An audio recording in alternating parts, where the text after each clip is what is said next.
Everything is made.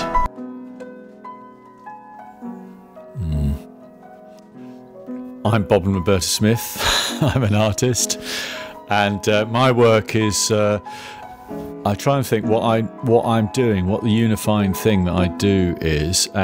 There are a few things, but the main thing that I do is try to encourage other people to make art and consider that the world around us has been made by human beings, and that's one of the key things in my art, is saying to people, make your own art, make your own thing, do your own thing. So in an odd way, it's not about looking at my art, it's about trying to get people to make their own thing.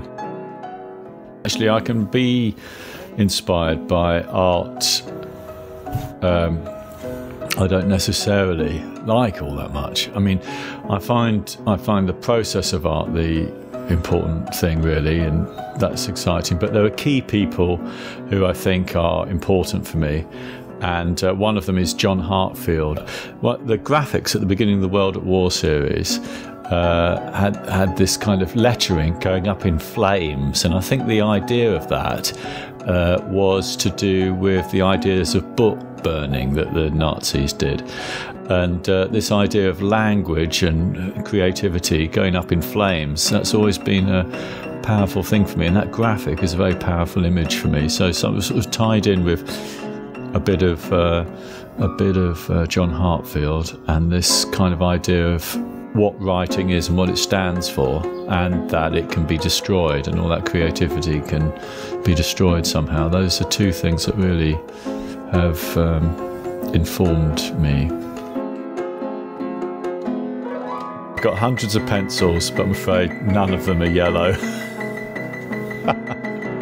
In fact, yellow pencil is a particularly useless tool, isn't it, really? And they're always, coloured pencils are always problematic, aren't they? Because they're a slightly harder kind of waxy thing. It's not graphite, so they're quite useless, a yellow pencil, I'd have thought.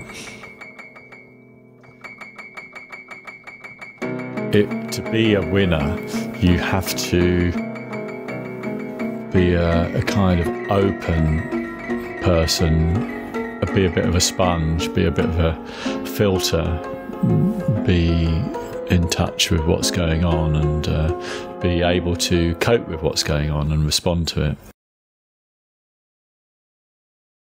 Any kind of production has been made by human beings, been designed, been thought about, been drawn, is delivered by, fashioned by human beings. You can actually see the carving, the wood carving of that indent in that U, and it makes me think, well, in this period, not only did you have all the people doing the printing knowing about fonts and how they're designed and what they're all about, but you also had the people making the type. That wood carver would have known precisely what was going on, but he wouldn't have been the person who necessarily designed that type. It would have been a kind of job for him to kind of knock that out.